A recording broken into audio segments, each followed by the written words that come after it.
வந்து ஒரு குட்டி வந்து வாங்கிருங்க. சின்ன குட்டி தான், சின்ன குட்டின்னு சொல்ல முடியாது, ஒரு வருஷம் குட்டி இருக்கும். எவ்வளோண்ணா ஆச்சு? எவ்வளோ ஆச்சு? 19 சில்லற. ஸோ 19 சில்லற வந்து ஆயிருக்கு. நல்லா கொஞ்சம் மீடியம் சைஸ் தான். ஆனால் பருவத்துக்கு வரனாலே நம்ம வந்து ஒரு 7-8 மாதம் வந்து வளர்க்கணும். கலர் வந்து நல்லா இருக்கு.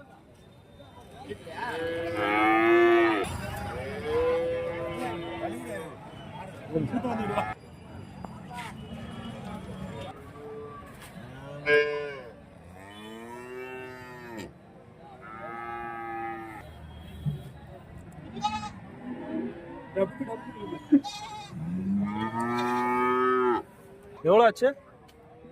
11,000 கை கொடுத்தது. 11,000 கொடுத்ததா?